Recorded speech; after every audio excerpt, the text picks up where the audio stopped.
fell down, but Deb was still sitting up like that. Okay, Jeff. Thank you. If I could have everyone's attention, please, I'll call to order our meeting for October 28th, 2014. We'll call roll. Mr. Matthews? Here. Mr. Foley? Here. Mr. Moore? Here. The minutes were prepared for us from our last regular meeting, excuse me, dated October 14, 2014. Mike or Dan, any changes or corrections? Those will stand approved as prepared for us. We'll move on to public speaks and open the floor to anybody that has anything to discuss with us. I just have a question to ask you. Is there any place in the township that can get rid of leaves? Go ahead. John? Out the road department. We haven't been out there. You take them out there? Where you dumping that out there? If you go beside the one building, it's got like 4 or 5 doors. If you go behind that, go actually beside. Can you see where somebody else been dumping them, or? Yeah, there's a bin there. It's a concrete bin. Problem in there. It's on your right side as you go in, past the garage on the right side. All right. Anything else? Anybody have any questions? Anything for us? Yeah, why don't you step up here and tell us who you are? And I'm Paul Hagan, and I live on the corner of Ridgefield and Bolton Street, and I have problems with my neighbors, the Thompson. Every year when these leaves start coming down, maybe even before, they put, he does, and she pushes everything in the ditch, leaves or flower stems, whatever she can throw in there, and then lets them flow down the ditch to my area, and it plugs up all my pipe and the one going across underneath Bolton Street. So we've been cleaning them up for probably 14 years, and I'm just fed up with it. I'm not cleaning them up anymore. They're already plugged up now from my pipe towards her house because she did it again. You guys have been out twice already, haven't you, cleaned that? Yeah, Mike went out and looked at it. Yeah, he come Next out day there. we went out and back. They dug it out and everything, and she put them back down in, and we cleaned them up yesterday. I come home, she was still cleaning them up. And I'm up there by where our wood is in the rock, cleaning up this pile of leaves, and she comes out, she goes, "I'm glad you like to clean that up." I didn't say nothing to her. I looked up at her, she flips me off, calls me an effer. So I cleaned them up and put them over in the woods across the street. Go down there and start helping down by where it curves around to Bolton Street. 7 o'clock rolls around, here comes Craig walking down the street, wants me to come out on the road and have a fight, and let's finish this, settle this. And I told him, I ain't fighting you. If you want to do the fighting, you're going to have to come on my property and start it. No, I ain't doing that. Whatever. I said, you need to talk to your wife and say, enough is enough. If you don't want to be bothered, like she's bothering us, quit putting the stuff in the ditch. We clean it out, why can't they clean it? That's the only beef I got with them. They just do it every year, and it's been going on for 14 years. well, it's about time we hear about it so that we can solve it, huh? I don't know, I don't think you'll ever convince her not to do it, ever.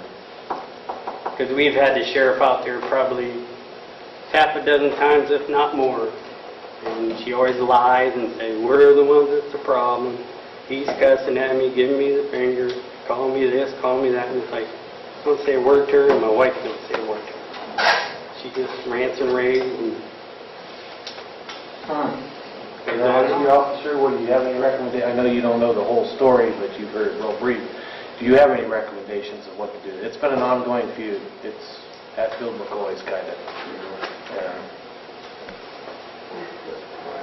I'm kind of new to Lexington. I kind of just fill in, so I don't know what all your guys, you can do as trustees. I don't know if you guys send out fines or anything like that for plugging up sewer systems. I don't know. It's one of those things. It's a neighbor dispute, and they're never good. No. Because they're not leaving and you're not leaving, Right. I'd like to move. Well, we shouldn't have to move. Right. Force you out. I thought we were not permitted to even put them in the ditch. It does block the drainage and that for the thing. She just feels that everything comes down there. And I mean, she starts and she told him, that's why he came down, because she told him that we were calling her names and doing all this stuff. And it was like, you know, I haven't talked to her since the last incident where I should have arrested, but I didn't, you know, I don't know, I'm just put that off because I know it would just make it worse. Who are we dealing with, or what's the address? I don't know her address, it's just right beside her. It's just Greg and Debbie. She's got an issue with it too. Okay. And I mean, there's- 11588 Ridgefield Avenue. That's north of us. We got the two properties to the north of us, But they- between us, that they had dumped on for years. Across the street's the woods. I don't Yeah. understand why she can't fix the leaves up. well, they used to do that once in a Greg while. does that. Well, Greg he takes did. the leaves over and dumps them in the woods, but she won't. She'll get out there with her mower and she'll go clear She'll across do the- into the neighbor's property, Mr.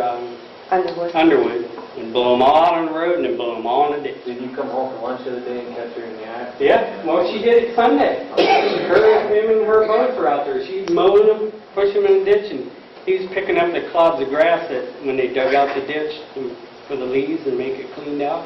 I pushed He it was down on the lawn.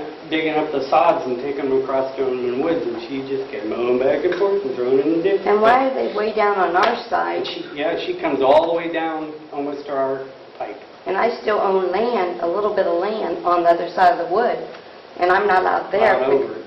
She accosted her, but just grabbed the mower and almost tried to... I mean, I held on Knock to it your over. life for that, and she had the mower tipped like this. I thought it was going to cut her leg off. I thought it was going to cut her. Going berserk. And then that's the last I talked to her. I mean, she just, Okay, you have a lot going on. I'm getting the gist here. Oh, You 4-minute story. I'm going to start a cable Um, TV service. Number one, the 7 o'clock. personal You pay me problems that you $2 have. to watch this comedy. you can deal with through law enforcement. I think I get Jerry Springer down here. You should not tolerate somebody threatening you, and I don't care where they're threatening you. They're not allowed to threaten you on their property, they're not allowed to threaten you on your property, they're not allowed to threaten you in the street. Starting to sound like Dr. Seuss here. But, Yeah, this is about the third time he's done it. He's walked down the road. I have my youngest baby granddaughter of ours, and he comes walking down in front of her. Come on, effing this, effing get your that. effing ass out of here, let's well, fight. it doesn't matter how long civilization goes on, you're still going to have certain people who think they can do whatever they want. But I just want you guys to understand, you don't have to tolerate that. Okay, but you do have to report it quickly enough where it can have a temporal component to it so they can actually investigate it and make sense to charge anybody. Well, the last sheriff that came to our house, after we had a problem, he came in the house and then we sat down and talked, and I told him everything that was going on. He goes, yeah, he says, if you guys fight, he said, all I can tell you is whoever wins goes to jail. Whoever wins goes to jail. Well, Like, how do you respond to that one? I'm not going to get in a fight and get hurt or, get so mad that I might hurt him or even worse. So, Well, there's no rule that says the winner goes to jail or the winner doesn't go to jail Right. or whatever. that's what he told me, though. Sitting That at is the what he table. told me. Come on. The other thing you can do is you can directly go to the prosecutor's office. The city prosecutor handles the townships as well, Okay. so you're free to go see her. Can you do a restraining order? Well, I'm saying you can go to her, talk to her about it, whether she addresses it as menacing or some other, threatening offense, she can do that for you. But you need to document. You have to have documentation that backs up your complaint. You know what I mean? So, hey, when this stuff happens, if you don't report it, there's nothing written down. You're going to go to the prosecutor, and she's going to say, well, why didn't you report it? So you need documentation, okay? Whether anything's done that day or not, you have made a report, you have a copy, you know what I mean? Yeah, I was going to call you guys last night about that. It's nighttime, 7, 8 o'clock. It's just a waste of your time. You could be out doing better things than coming down babysitting. You got a recorder where you can take pictures? Well, Well, I tried, but it didn't pictures. come out. I got pictures of on the camera, Well, we have the phone, but our road superintendent, he's going to take some pictures of it. I've seen it myself. It's a mess. And if you look at the leaves, you guys do have a maple tree right there on your property line. But if you look in the ditch, if you do a little bit of snooping, you can see all of the oak leaves, which Right. I don't see any oak leaves on your property. right. Those are up on the other property. So, And they do blow across the street from me. yeah, you're going to get stuff. The winds will Right. swirl around. I can't do nothing about the wind Rules blows. on putting trash in the ditch. Yeah, it won't surprise you, there's a statute that prohibits you from obstructing a waterway or drainage. That's another thing, you know, the raccoons, they put their hands out, and the raccoons knock them over. And she has a gall yell over me, "Thank you for knocking over my garbage cans." I told her, I said, "I wouldn't step my 1 foot on your property." That's your garbage. Another thing was this, he came down and was wanting to fight, and we said, you know, you need to get your story straight and talk to your wife. Well, she wouldn't do that. I'm thinking, as soon as he comes home, she tells him go do it. He does it. So it's just like, you can turn it on. But it's just like, we said when your dogs run around and... I hope not, but his dog, he says, well, we tie him up. Here the dog's sitting right there in our yard as he's standing. I said, well, there's your dog. So it was just like, okay. Craps in it. Well, again, I don't want to take all night here, but, you know, I appreciate you coming out. I do encourage you. I mean, the reason these guys have their job is to deal with these predicaments, so.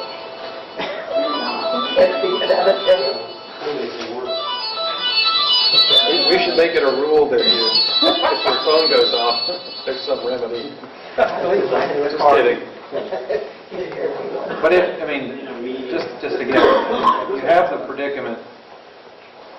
I just don't like to hear the threats and the nonsense Well, going the on. thing is whatever you do, it makes it worse for us every time. And that's why we try to it'll stop. make- And I haven't even talked. It'll make it worse until the first time somebody goes to jail for a few days over it.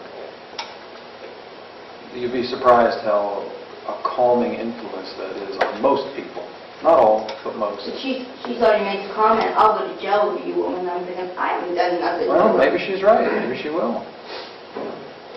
If she's willing to threaten you, and you know, somebody doesn't have to hit you for it to be an offense. Threats alone can qualify as an offense. So you need to take it seriously. If it's ongoing, you need to deal with it. It's not pleasant to deal with. It's not easy to deal with. And handle that separately. There's nothing we can do in terms of ordering or issuing some restraining order. Right. It's just not something this board's authorized to do. The problem with the ditch and whether or not it's an obstruction to the ditch, that we do have some authority to deal with, so we'll have the road department take a look at it. They See if even thought it's about worth pursuing. having buying culvert, having the culvert to the property line there, but then it's all, you know, and then from what I understood, Mike, the road superintendent, he said that if there's a culvert, you're responsible for the plugging. So obviously the plugging is at your end, so you are responsible, unfortunately. And they had talked about maybe buying a culvert to take it up to the property line, and then everybody would see when everything's plugged up, and definitely be the lady. Or even try to be reasonable with and talk to her and say, hey, let's go all the way up to your driveway, you know. But I don't think she's ever going to fall. From what I've heard, good luck with the be reasonable with that. Right. Yeah. So we even talked about maybe closing off the alley with a 50 feet between us and splitting the alleyway and putting a fence right down the middle. And you stay on your side, we'll stay on our side. I don't think she'll have anything to do with that. No, you don't need her approval. Go get the approval of other people in the neighborhood. Do you pay, I heard you pay the money out, but it would be, do you lose the money? There's probably a petition charge with the county commissioners that it's an administrative fee, $100 or something, I don't know. Do you happen to know when? Yes, because we're doing some other vacationing of roads that have never been put through. And if we would put it through maybe with the rest of the things we're putting through, the county engineer will send their surveyor out They will survey it, splitting it down the center, and then they send it to the commissioners for their approval. And then each of you get half. Right. So if, the board wants to consider that, since we're doing some other ones. Because I believe you two are the only two affected by that alley. Yeah. Yeah, I mean, it goes Well, over on to the- Rock Hill. Yeah, But you're going to and have stops on to... other people in the neighborhood sign it, though. right. You have to have them sign? You don't have to Sign, have the no. neighbors. They- Oh, That's sign. what's underneath. Okay, so many signatures. You have to check the code, but I think it's 12. That's all. And those could be people in the rest of Ridgefield or people on Rock Hill and all. They have no objections. But that's how they've been, I just talked to them about how you do this on the others. So But that's- they squatted on it all the time. They think they own it. Well, they probably do. Hmm. It's just a right-of-way probably. I don't think it's a fee. that If anybody- it's part of an alley, then it's never been opened or anything, so. That's what it shows on our paper. It's Yeah. 17 feet. But if you got it vacated, then you could put your fence down and eliminate that. Kind of out of the ditch. I'm going to be discussing another problem on that. Do you want me to wait till zoning? Yeah, we can. Okay, so you might want to stay. Well, I got a guy who just called me and he locked his car in the compound out of Max Trailer, so you don't have a key. Can I go and then come back? Yeah. Yeah, sure. All right. I want to be home for Charles walking back to bed. Anybody else have anything for us? We'll move on to the agenda items with the road department. Mike? All right. John, you want to go ahead? Request a purchase order to Lowe's in the amount of $219.96 for materials for the road department ceiling. So moved. Second? Yes. Request a purchase order to Henderson Trucking in the amount of $1,600 for cutting edges for tires. So moved. Second? Yes. Discuss propane supplier and pricing.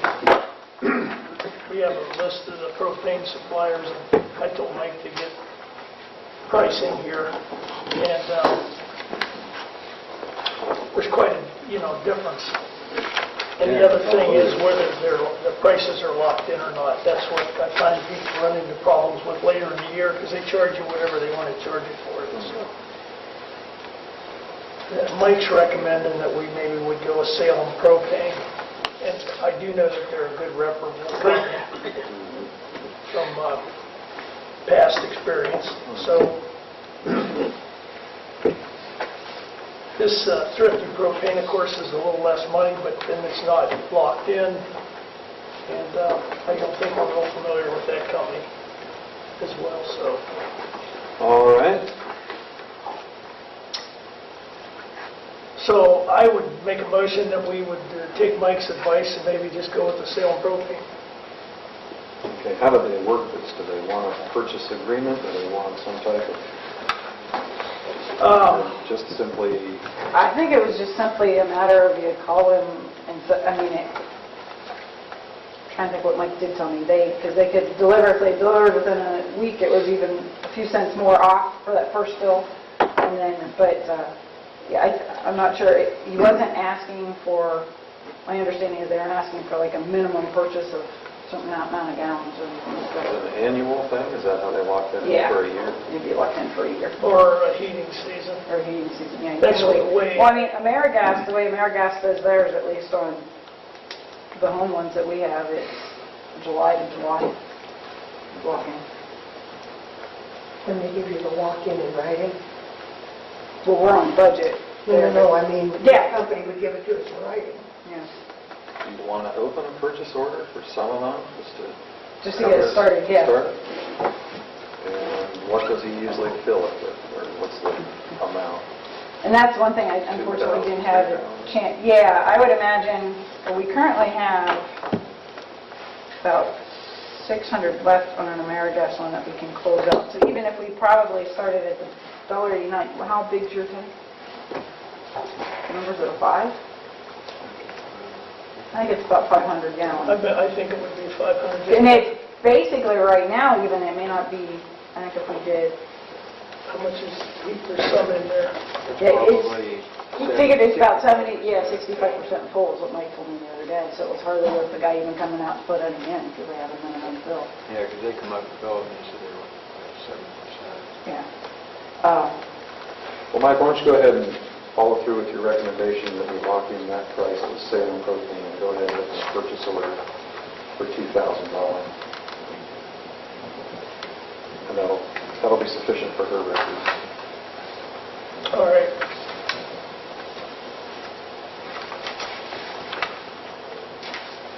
You need that as agenda. Yeah, just- I'll make that a motion that's then that fine. we follow through with sale and propane. Great, I'll second that. Yeah.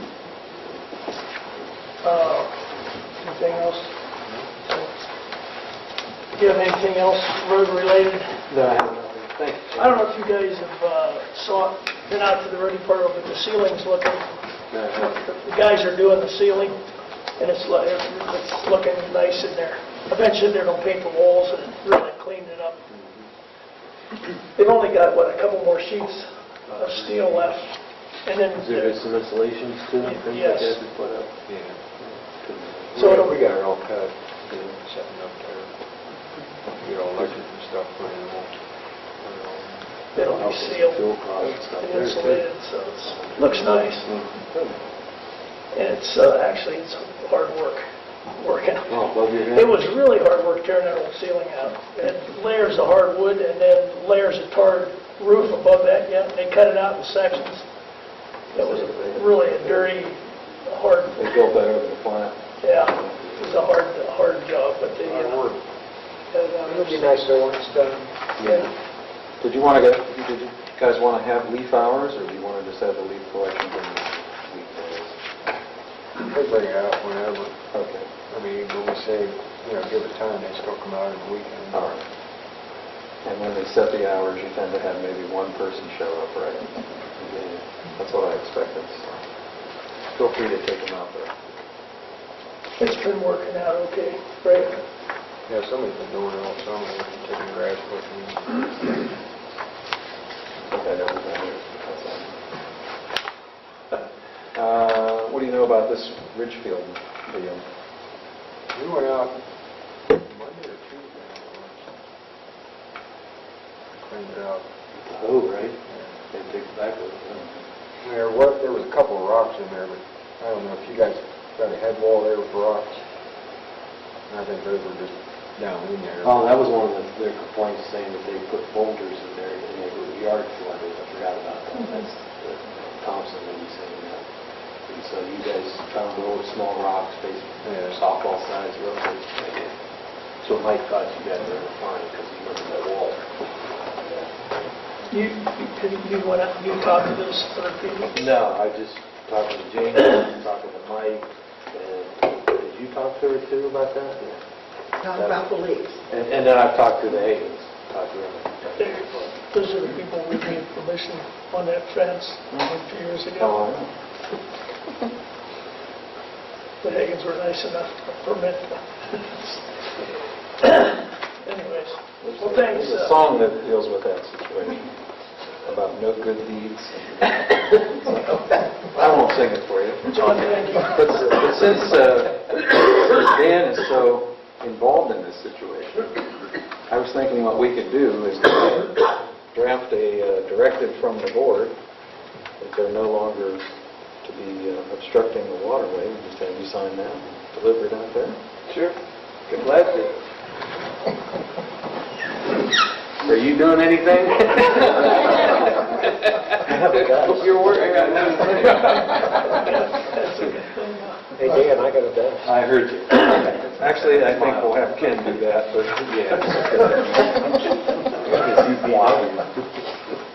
all right, very good. Well, we'll move on to the fire department items. Dan, when you're all set. Okay, Chief, bear with your voice there. Go ahead. Okay, request a purchase order to Warren Fire in the amount of $1,200. This is for the SCBA mask fit test for all firefighters, which is annual. Motion to approve? Second. Yes. Request approval to payment to Staley's in the amount of $1,000 for repairs to the duplexer. Motion approved? Second. Yes. Okay. Request a purchase order to Staley's for $6,086 for a new repeater. The repeater has been hit by lightning twice, has been repaired a half a dozen times, and is down again, and it's 12 and a half years old. To repair the old one, it has to go to the factory, and you're looking at about half the cost. So I don't really want to put $3,000 in it and find out Where is the repeater? in my office. And this doesn't do anything with capabilities or anything like that? No. The only thing the new one will do is, the new FCC rules coming down the line, it will meet those. Okay. Motion to approve that. Second. Yes. Request to approve payment to Blosman for $235.89 for an extinguisher and recharges. Motion approved. Second. Yes. And a request to approve a blanket certificate for $2,000 for operating supplies.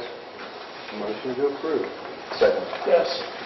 And that's all I have, other than trick or treat is Thursday, and the fireman's breakfast is November 8th. Yes. You sure that it's Thursday? Yes. Yeah, the paper, Canton paper made mistakes at Friday. That's what I thought. I mean, I thought we moved that. And that's the same as the Lions, right? Correct. Jamie said Thursday. I called the same repository, they're supposed to do a reprint. This is Saturday. No, not this Saturday, a week from Saturday.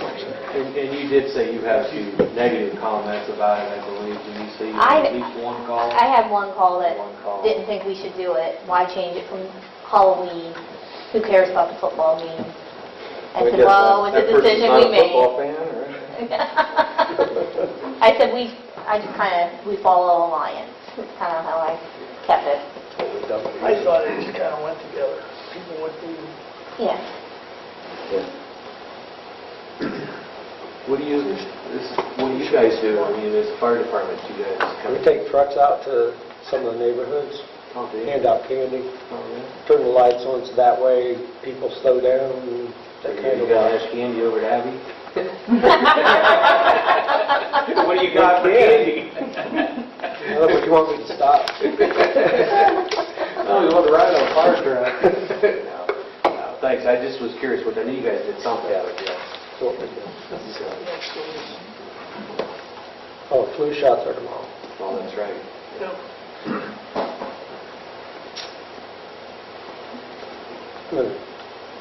All right, we have talked about potentially implementing a staffing policy to help some of the firefighters that are going to be attending the training sessions that are available. And have some notes from a meeting that we had talking about these issues, and wanted to get a policy together so that we can implement it before the first of the year. And our thought was to require at least 6 sessions. Yes.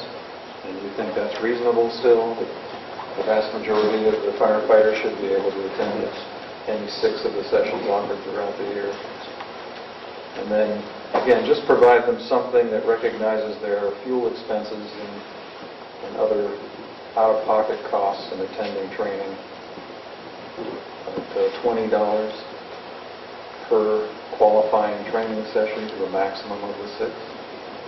Does that make sense? Yes. Okay. I drafted a proposed policy. The only thing here is this does not account for somebody who might be able to make 4 or 5 but can't quite make the 6. And you know when you go down the path of implementing policies like this, from my experience, invariably there will be some unintended consequence or something that comes out of this. But until you actually implement it, you don't really know what those circumstances might be. So my thought was we just go ahead and implement this policy, realizing that we always have the flexibility to make accommodations and to do adjustments as needed. Okay. Does that make sense? Yes. All right. Well, here's a proposal for you. And this is in recognition of our authority under the revised code to fix benefits for everyone working as an employee or another capacity for the Board of Township Trustees. It'd be a simple training and stipend policy that would provide as follows. It would recognize that training plays an important role in enabling personnel to provide the highest possible level of service to the community. Further, training provides continuous reinforcement and monitoring of personnel knowledge and skill levels. Training serves the additional function of keeping personnel informed as to safe and acceptable procedures. With those prefaces in mind, each member of the Lexington Township Volunteer Fire Department is required to attend at least 6 training opportunities each calendar year. They'd be provided a full calendar year to get 6 of the sessions in. If they come to them back to back, who cares? That's perfectly fine. Or if they do staggered throughout the year, that's perfectly fine. That provides some flexibility, right? Okay? Recognizing that service with the department represents a significant commitment of time and effort, and each member necessarily incurs travel expenses, among others, the board hereby implements a stipend policy. Each member, in compliance with the board's training policies, shall receive a stipend of $20 per qualifying training session to a maximum of 6 sessions. After 6 are satisfied, each member of the department will be due a payment of $120. No other payment for compliance with training policy shall be due to payment. Now, there's different ways of writing that. If you wanted to pay them as they're attending, you could do that, but I thought that'd be a little inconvenient for you to process. So you would just have a ledger, prepare whatever you think is the easiest way to keep track of it. When A, B, and C meet their 6, you turn it in, they get their checks, that covers them for the year. What do you think? I agree. Does that work? Does that work? Yeah, sounds good. Mike? How many, on an average, training sessions do you have a year? 12 to 15. So it's easy to somehow make 6 training sessions, so I think it's fine. Okay. Yeah. All right, well, why don't we go ahead and adopt this, and then I will emphasize again, just in case somebody didn't hear it the first time. We're flexible, and we can adjust. You have to start somewhere, okay? So let's go ahead and put this in place, and then we'll see where it goes. So I'll move that we adopt and implement the training and stipend policy that was read into the record, and it'll be effective the first of the year 2015. Second. Yes. And she can get copies for everybody. Okay. And then you'll want to hand those out. Yes. Very good, Chief. Chief. Thank you, Chief. Anybody have anything else? Nope. Good. Thank you.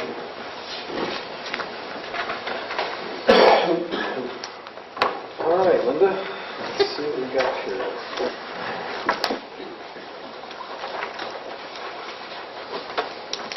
First item, I think, has already made its way through the board members here. Yeah. I'll move that we approve payment to Linda in the amount of $63.96 to reimburse her for refreshments for the zoning inspector's assistance meeting. Second. Yes. We had 18 people come. We had representatives from the city of Massillon, the city of Alliance Zoning and Building, Atwater Township, and several other townships, and Stark County Regional Planning. So it was a very good turnout, a very good meeting. Good. And Would you have for a program? we had Sarah Peters from Stark County Regional Planning talking about the land bank, the 5-block program, and what funds will be available for demolition. So. Sounds good. Okay.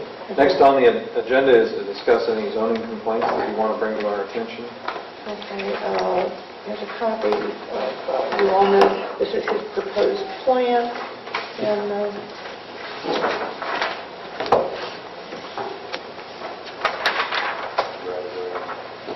following Jim's suggestion on our last meeting about the possibility of a zone change in that area that would allow for a little more flexibility in that corridor along 183.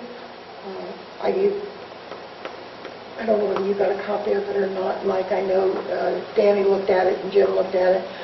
From Mercer to Bon Air on the first row of lots, if we were to change that from residential to, which is really not a viable use for that property because Most of them aren't large enough to have septics or anything. It would be somebody with enough money or a large enough business to want to, run the sewer on down there. If we change that section from R2 to B3, that would encompass 2 properties that are currently being used in a business. It would make them legal if the one business would go along with being legal, and would only leave 2 legal non-conforming residence properties there. Everything else along there is vacant. So, that's something that we're going to probably talk. We're going to have a work session with the zoning commission and discuss that. So, and we did discover there's one property out there that their entire garage is built on the state right away. So, we also had a complaint. Well, let's figure out what we can hear. Ken, are you available to attend this meeting on a Monday evening? No. You're not.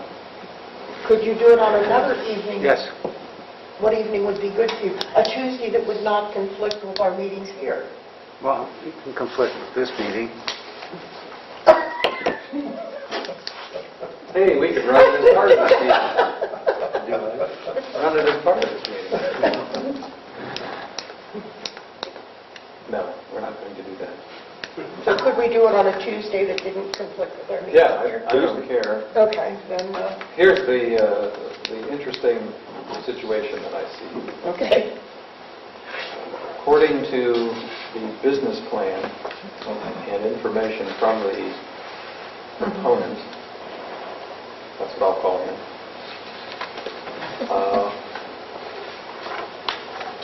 he says he needs an industrial classification in order to operate a junk salvage yard. So if we were to adjust his zoning to any B level, we'd have to also carefully word a text change to either create an overlay that would apply to B for certain uses, right? And get him with a very confined stricture of a conditional use for what he wants, right? Short of going to just an I. Right, because we could go to B3 because it's across from an I2, but it wouldn't be appropriate to put I2 on that side because of its proximity to the residential there. It starts to defeat the protection for areas to the east. But all of the B3 regulations conform with what he told us he wanted to do. Dan and I and Skip were all there. And he can do what he proposed, but he would just like to expand it, which is not possible with what we can do there. What he had before doesn't exist anymore. But if you think there's a way that we can overlay something. Well, we have to do something, right? Because this business plan says that it's going to be beautified with an electric sign, flowers, and illumination. What are you there? Hey, I'm hearing some rumblings. I don't appreciate it.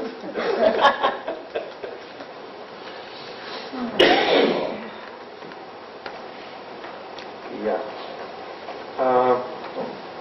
Okay, we said we would make a good faith effort to consider this. I'm still willing to take one crack at it. Okay. We are having a BZA meeting on November the 17th. We could have this work session on November the 18th. That would still give me plenty of time to get all the advertising done. If that's an acceptable date for anyone. I would really like everybody to be there that can be there. Including Ken, because we need to put our thoughts together on how you... Yes. I need to know the 9 we's in the question. Oh. I gave you my last copy. And one person signed it. But who typed it? What I wanted. That was my first thought. There's a movie like that. Yes. The 9 faces of someone. 3 faces of each. Yeah, that's good enough. Well, we'll do our best to explain to them how this works, okay? But I don't want that burden alone. So we need to be here in mass. That's why we're going to have Ken come That's out. after the meeting. What's that? That's after. That's not our week for this meeting. Right. After the decision. Oh, no. This, by the way, is just a proverbial work session to try and figure out if this is even feasible, where the overlay would fit, what the limitations would be, what would be appropriate setbacks, what would be protections of the margins, what would be any other conditions that we would want to put into this. Because this isn't the Board of Zoning Appeals, this is the Zoning Commission. Yeah. Then once all that would be worked out, then there's a 40-day procedure to go through in order to get that zone change approved. And it would still be, at best for him, a conditional use, that he has to take this business plan and go before the Board of Zoning Appeals and get a conditional use permit. Eliminating the electric sign. It might be a very interesting electric sign.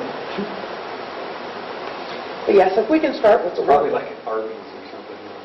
He'll get a used Arby's sign. You might have one in there somewhere. So if we start with a work session on November 18th, at least we're moving forward with something to resolve this problem. But keep in mind, it's much more work than just giving him a zone change. It's about a text draft, it's about conditions, And the public's involved in the zone change. but they would be if it was ultimately introduced. So you can have pros and cons. Input from, Right. All right, Is he at this work session? he's going to have to be. Yes, or else yeah. I'm not gonna do it. It'll be published in the paper. It'll be published as a work session and a discussion about that. The adjoining property owners. Now, among other topics, we're going to talk about setbacks in residential districts. Because of the predicament created by the setback. And that's probably more of it. We need to take a serious look at that to see what's reasonable. All right? Anything else? We have 2 other complaints. One was on 14994 Garden Street. People were living in a shed that was pushed up against the back of a house. There was a bed, a dresser. The sheriff's deputy was there. And they were running, there was a heater in there, and they were running electric cords to it. They called Stark County Building Department. They came out and inspected it and sent a letter basically telling them that the shed is subject to location was converted into living space without plans, permits, and approval as required by the Residential Code of the Ohio Revised Code 105. And they needed to comply within 30 days if they wanted to proceed with residential and remove those living in the shed immediately. So they've gone to that point, and they just received that letter on Monday. Okay. Any other ones that you wanted to bring to our attention? Yes. After our road department and trustees were out at 11588 Ridgefield Avenue, it was brought to my attention that people were living in the camper. And we had this problem a couple of years ago, and I thought we had it cured. So I did take the sheriff with me out there because this one was verbally and almost physically attacked me before at her property and also in this office. So I didn't really feel safe going out there. So he went along with me. There was no one in the house. I knocked on the door. Mrs. Thompson answered the door in her pajamas, and there's a wooden structure over the entrance of this camper. And I explained to her that campers were not permitted as living, units in a residential district. I was told to go away, and she slammed the door. And afterward, her husband came in to speak to me. I explained the same thing to him, that they could not, no one could live in that. And he said, well, we're living in there because we're remodeling our house because it's rotting away from beneath it. So I had the violation ready to go and asked him if he would be willing to just sign receipt so I didn't have to send it out certified, and he said no. So it's been sent out as of today certified, and also I sent copies of our zoning code that states in case of an act of God, fire, flooding, or hurricane or whatever, if it's demolished, then they can get a permit for a temporary trailer, and I sent all of those regulations, and he said he could do whatever he wanted, and he talked to his attorney, so that's kind of where I am with it. And when I asked the shelter he was building, he said, I'm putting up a storage shed. I said, against the front door of this camper? I said, please don't lie to me. And I said, you can't build that without some kind of permit. You can't build it attaching that camper.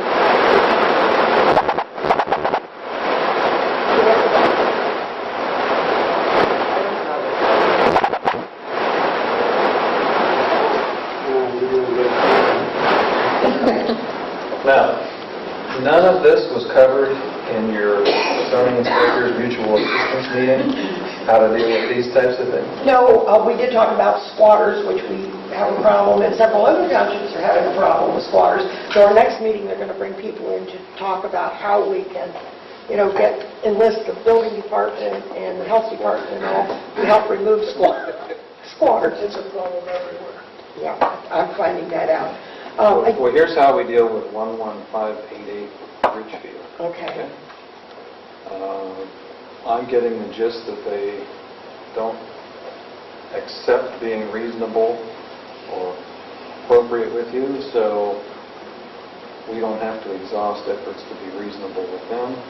I'd move that we turn both items, the drain issue as well as the zoning issue, over to Ken for further handling based upon your notice, and the notice that Ken will prepare and send regarding blocking the ditches.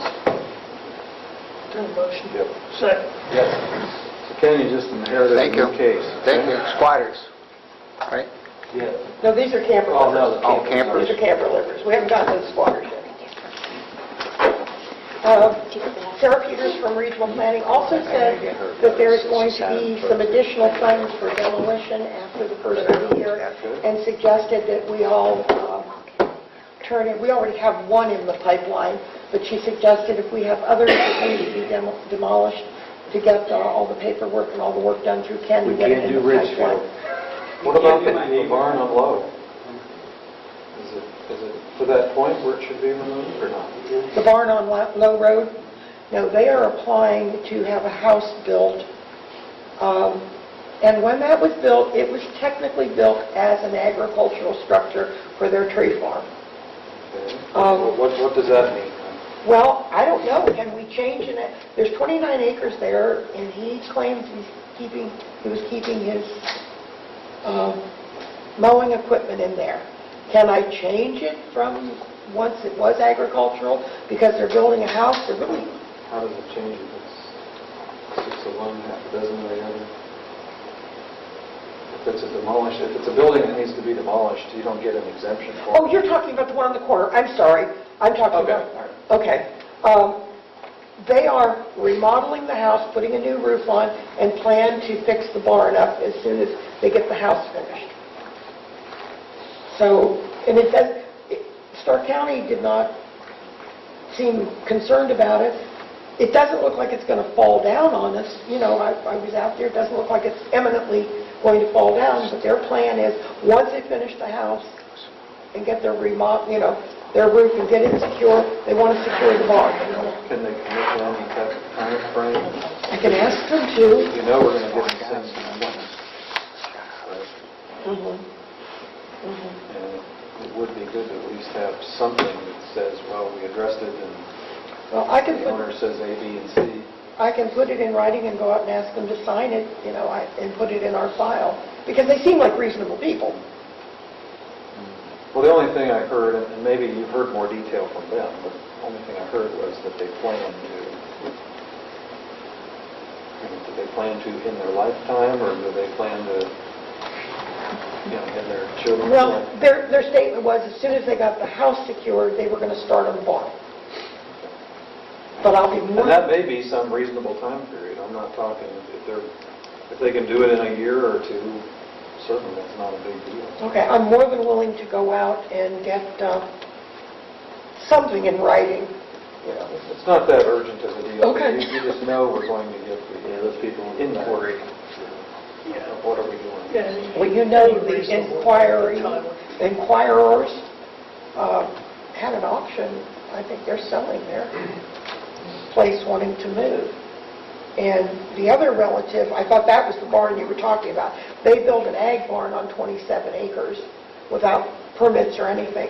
Then they were afraid to call about building a house because they thought I was going to do something awful to them. And I really don't do anything awful to anybody on a regular basis. Well, they wouldn't have a choice of building a house. Right, and I said, we'll go through, you know, so they are in the process of doing the septic now to have their home there and are moving from Akron, so. And that's another relative of the inquirers. That's what I thought that's what I had in my mind, and that was on the top of my brain. All right, we'll see what you can do. Final thing is to address the side lot program. Okay, when they were here at the meeting, now Owen got his letter Friday, asking him for his $100, which he had sent, and they told him it would be probably 10 months before he would get his deed. They said once they got into this program and started it, there were so many steps they didn't know they had to do. So they've taken it away from Lem Green and sent it over to Sarah Peters' department in Stark County Regional Planning to handle these. And then one of the members from the there were two commissioners, somebody from the city of Canton, somebody from the township, and one other regional planning, I believe. One of those members of the board quit, so they had to reconfigure the board. So now they've got somebody from Canton South.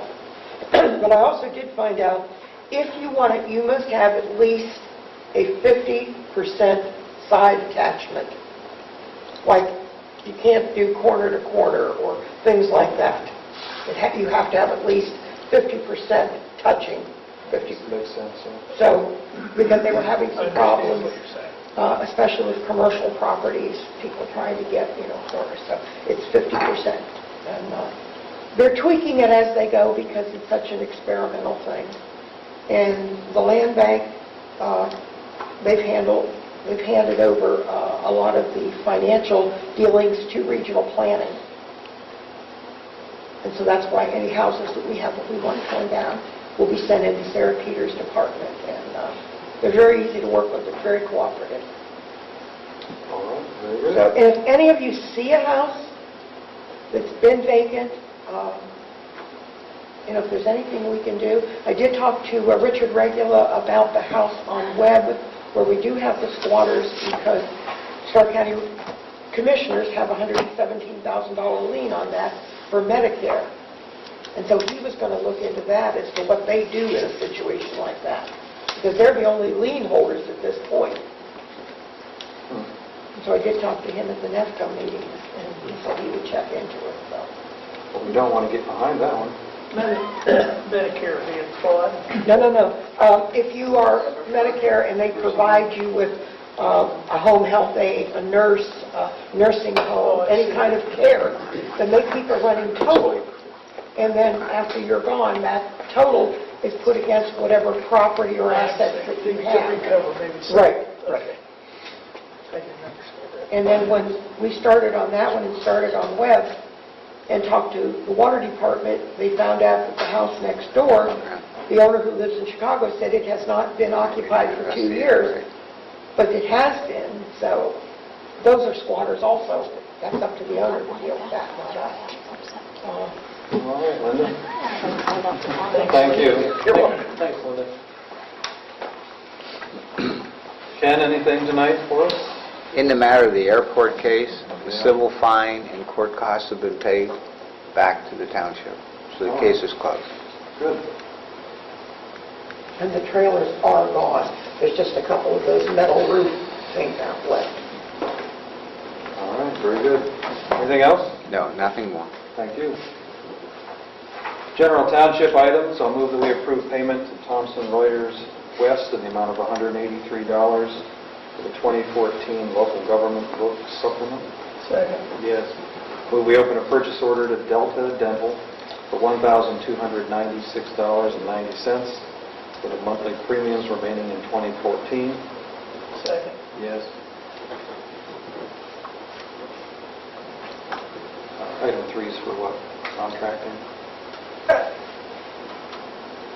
Yeah, it's our self-contractors, for the mowing. Mowing and, okay, our independent. Independent contractor, not township, and I'm sorry. And that'll be for the balance of the year? Yeah, it should take more than curious for the balance of the year. All right. I move we open a blanket certificate for $1,000 for our independent contractor services for the year. Yes.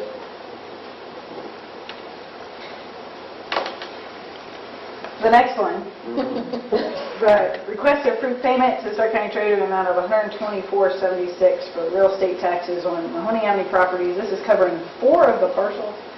Had fun talking to the county treasurer's department. I mailed a check back in July to pay just the current taxes on all 5 of the parcels. The bill they were sending us still showed the demo costs that were supposed to have been removed. I sent the letter with that saying, I'm not paying that. They sent it back to me telling me my check was insufficient funds and they didn't know which ones to apply it to. So Ken sent me the court documents and I highlighted the areas that applied to it and sent it back. And then last week I got delinquent notices that those 4 parcels, the other 4 parcels haven't been paid, but they told me nothing about the one that had the demo costs. So talking to them over there, I've been switched to 3 different people, and 2 of them keep saying, no, he does it, no, she does it. So right now, one gentleman is on vacation. When he gets back, he'll take a look at it, because he's the one who's supposed to be able to remove them. She kept telling me she needed authority, and I said, well, what other authority can I give you besides what the judge did in the court of law? I don't know what you want from me. So it may end up back with Ken to help explain it to them, depending when they get back. But she told me to pay. I'm paying the current, because then they sent the check back for the $150 to cover them all, and they lost it. But she had proof that she had originally sent it back to me. So she, I don't know, they can't find it. Yeah. So she told me she took the delinquent amount off, so we only had to pay the $31.19, which is what was originally paid in July. So that check will go. And those 4 we take care of, and the other one they'll wait until they get it all paid for. See why I wanted to sell it? Right, hopefully we can get it done before they get ready to put their sale. Jeffers and the prospective buyers are working with Chucky Vance right now, and all of a sudden we're back to being able to use a lift station.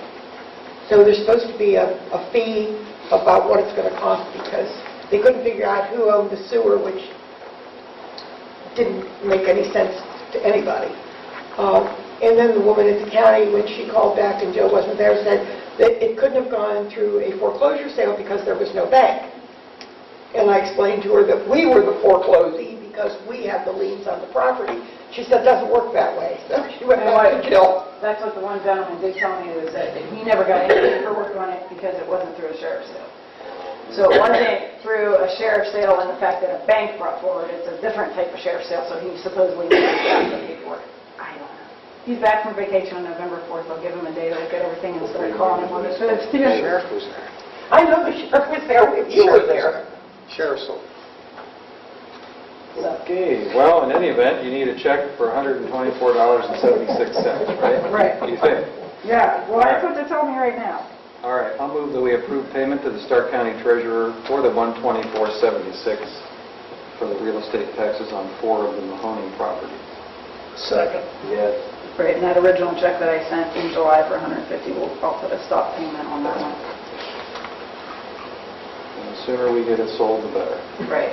So I'm hoping that I'll push them all next week so they can get this covered, so then there's no cost. Nothing looking delinquent or anything like that, special assessments that they have to take care of when they do the title transfer. Number 5, I'll go ahead and address that for you, Jim. Sure. The biannual audit, I did give each of you a packet of interesting reading materials to take home and look at it. This year, we've always had, we're actually getting what Mr. Moffett had wanted us to be able to do for years, and that we were going to be audited by an independent firm because the state auditor no longer has time to handle us. So they are putting us in with, I want to say Perry Township, and their fire department. The three of us are in together for a bid package. They're sending it out. The first thing in here lists the 5 firms, the accounting firms that they have sent it to for bid requests. The second email in there has a list of other firms that is approved to work on things by the state auditor. We can choose another one if we would like them to send the bid package. I just have to let them know that choice by October 30th. I personally didn't recognize any of them other than Hillbarth and King, and that's just simply because I drive by the sign in town. So I don't know if there's somebody for your business dealings, Jim, or anyone else who would have one you'd want to recommend, or we'll just go with those 5. But the packet there, as far as what the bid proposal is, there is a conference call that I will be on, I guess it's Paris Township and Sandy Valley Fire. Along with us is the one that they're bidding on, because we're all pretty similar entities. We should be able to do, my understanding is, agreed upon procedures again, which will again make it a cheaper audit. But we have a pre-bid conference call on the 4th that I will take part in to hopefully answer any questions. And then I'll go from there. And it will start sometime in February, I believe. February or March, the audit will start. And we will actually be whoever this firm is, whichever firm is selected, actually the state office ends up being the one to do the selecting. We just get input. It will cover the next 3 audit cycles, so for the next 6 years. Every 2 years? Every 2 years. We're up for audit of 2014, which will take place beginning in 2015. And it will cover, I guess, through 2018. Even when the state did it, we had to pay for it. Oh, yeah. Right. It was expensive. When the state did it, the one of the years it was $8,000. Yeah. So Yeah, I thought it was it's quite a bit less last year because of just agreed upon procedures. I think we were only about $3,000 last year. So. Do you want to include any other names, or just go with the 5? I really would have, I'm not sure who we need to recommend. I think the 5 would be fine. And that's why I kind of asked Jimmy Jones if he had ever included it. He said, they'll send it out to 5. They'll take care of it. So I don't know. We need to really.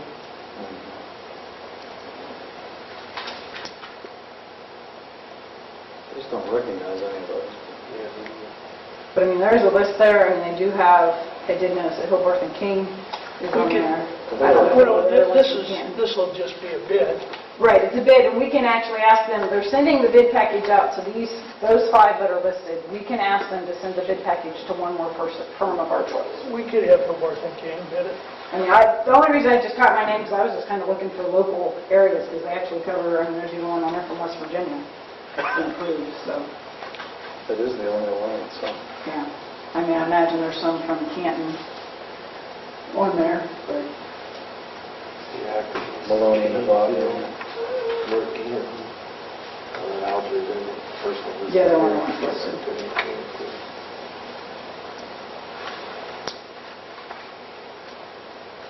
Yeah, she sent this proposal for the 5 went out this morning to them. We can let them know by the 30th. Well, why don't you? Unless you guys object for some reason. Here's another one, Maloney and Botany.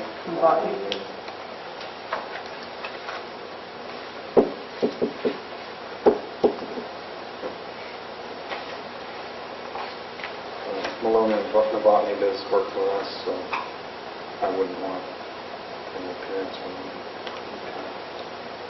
You guys don't use Hillbarth and King, do you? No, I don't have a problem with that. We don't use them anymore. Why don't you go ahead? Okay. It'd be nice getting the Alliance flavor in there. Right. And the worst that can happen is they don't fit. Get it. Right. Well, they aren't selected. Or Okay. they aren't selected. We'll do that. Well, very good.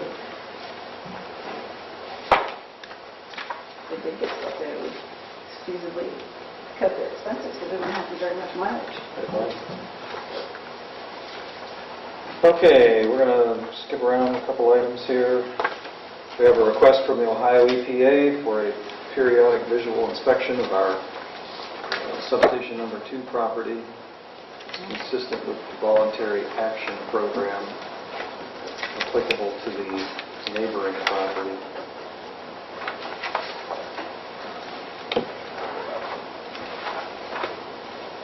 Is this in your packets too, or not? No, sorry, that was like a last minute, it's only in yours. So it might not even be on your agenda. No, it's only, yeah. It was like 10 till 3 when I got all the information. I wondered why there was silence. As both of you know, our substation 2 is right beside the Crane property. And that Crane property acreage was part of the voluntary action program, the cleanup site for the state of Ohio. So one of the limitations on our property is a couple of the covenants from that voluntary action program, including that there's no commercial activity being operated. They get to come on the site and verify that from time to time. It's ultimately simple enough, and I would move that we approve the consent to access. They don't need it in the buildings, right, Jamie? They Nope, need to just look on at the it. property. Consent to access for the Ohio EPA, consistent with the voluntary action program, to enter the 11700 Rockville site. Second. Yes. Now, on this other part of your note here, to verify Oh, the deed language. yes, um, he wanted to know, It's funny how you remember these things after time. The EPA was represented by the Krugliak law firm, and I think it was Jackie Bowles or something like that's her name. Originally our deed did not have any reference to the restrictions, but our current deed has that consent. and he just wants to make sure we have it in our possession, which I'm assuming is... Yeah, I know we do. Okay. We approved it. And that's all, he just needs a verbal yes or no, because if he doesn't, if we don't, he will get it for us. Nope, Tom is fine. Okay. That was easy. Thank you. Okay, let's see. Have we covered all of the items except the important one? There's just a few remaining items we just closed with. So we'll go on to our medical insurance plans.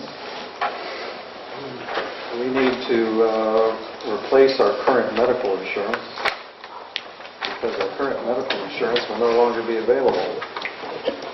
Right? Yes. Like you. Yeah, it is. Hey, thanks. Hey, we'll see you. Sure thing.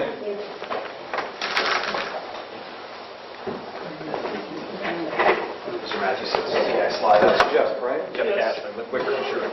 Just so everybody is aware, this is Mr. Cashman with Wickert Insurance. And we did invite him just to sit up here simply so it makes it a little easier for us to have this exchange. Sure. Again, we are the current broker for the township. We've worked with the township for 15 years. And the current health insurance carrier, Teachers Protect Mutual, has ceased to offer health insurance as of 12/1 of this year, which puts us in the position of helping your township and many others that are in the same boat of losing their health insurance coverage. Thank you. Look for options. As an independent broker, what that means is we're licensed with the Anthems, Aetnas, in-house, Healthcare, Cignas, and a lot of other carriers you've never heard of. We can go to market, get you the rates, and present it to you the same as any other broker can. And I would emphasize, too, that with respect to providing health insurance to the board members, the officers, employees in the township, the revised code does not require bidding on this. It is at our discretion to provide a program that we deem as appropriate and that we can reasonably afford. Correct. And it's still smart to use you to go to the market and come up with a good package, but it's not something that we have to bid. Of the 1,308 townships in Ohio, Wickert works with about 400 of them. So it's an area we obviously have expertise in. And also important to note to your point about bidding, we have no control of rates. The rates are predicated on the people you have covered. So you could, in essence, ask 12 brokers to quote on it, And they're all going to come back with the same rates because it's going to be based on a female of a certain age, a male of a certain age, your family status. Everyone's going to provide the same rates. So then it comes back to who has the expertise and the experience that they help the township. Having said all that, we have taken the township out to market. You completed the census.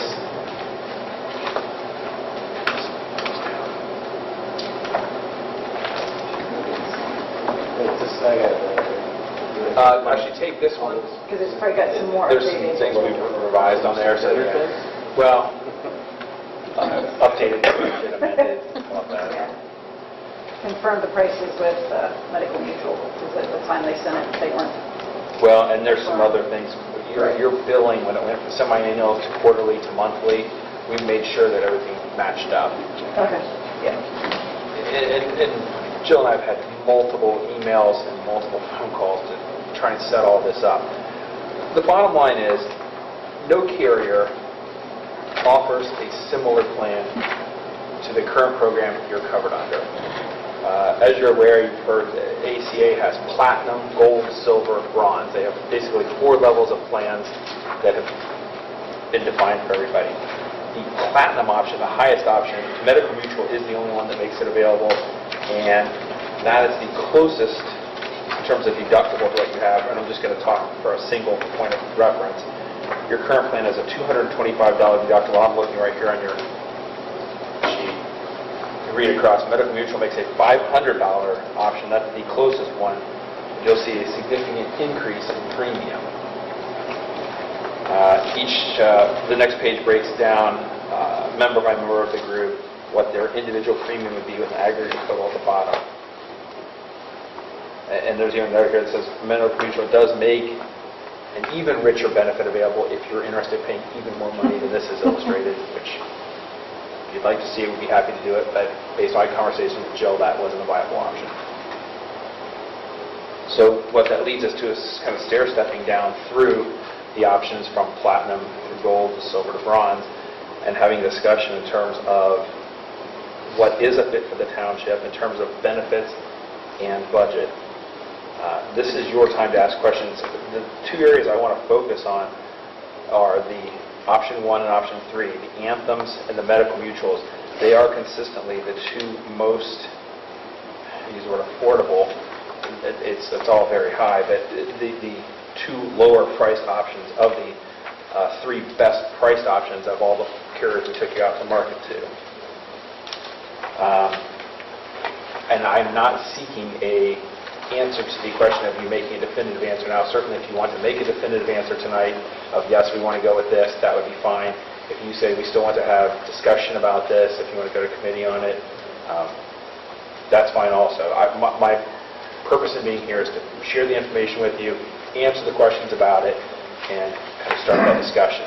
But we basically do have to have any paperwork as far as, am I understanding correctly, that whichever one we choose, everyone taking coverage will have to fill out more medical survey type things?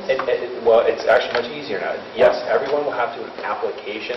Right. The new applications don't ask all those health questions. Okay. They are much simpler and less painful to complete. But my understanding is we do need to get those to by November 15th at the Yes, latest. that's our...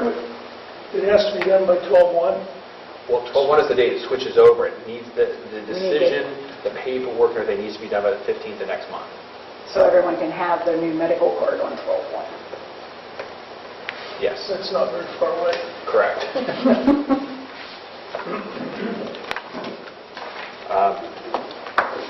Yeah, and carriers like Medical Mutual just released their 12/1 rates last week. So, I mean, in terms of, it's not a situation where we've been holding out. We've been begging for the information just to get it so we can present it to you guys. It's maddeningly difficult. And just to clear up an issue, something I had suggested, I think, in another letter to you gentlemen when I was looking at it originally, and I may have misread the first part you were given. As far as when we spoke about some of them included dental plans, the only dental plan that was included in the prices in this packet was for pediatric dental, which would have only covered them those 19 years of age and under. So we would have still had to do some other kind of dental plan. I mean, I was thinking, just looking at them, that if it covered dental, then we didn't necessarily have to go with Delta Dental to add another expense into our medical, but we still would.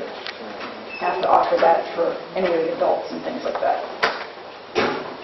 Now, that's all part of Obamacare, there has to be The pediatric dental. ACA requires that you provide a benefit called pediatric dental, whether or not you have Any other dental. any other dental, and your dental plan, in this case Delta Dental, can provide the pediatric dental, and my recommendation is just to do that, because Right. it is going to bump your dental costs up slightly. But the But- quotes, last year we ended up grandfathering in and not having to go up to the increased pediatric, but it was like $12 a month of an increase to go to that next level. And we can certainly quote other carriers, but I can tell you, it's going to be more expensive, and it's not going to be as good a network as Delta Dental. So we can have the discussion, but I don't think you'd be satisfied with less for more money. Which really then comes down to what is the best fit in terms of benefits. Anthem is an excellent company. They have a great network. Medical Mutual, excellent company, great network. Priced very close together in terms of the premium cost. A lot of times this comes down to a situation of, hey, 4 or 5 years ago we had, somebody might say, I had ABC and we really liked it. We had Medical Mutual, we had Anthem, we had a good experience. If there were a huge price leader, I mean like $1,000 different, I would tell you, my suggestion, when I look at the silver option, these are less than $100 apart across your entire group.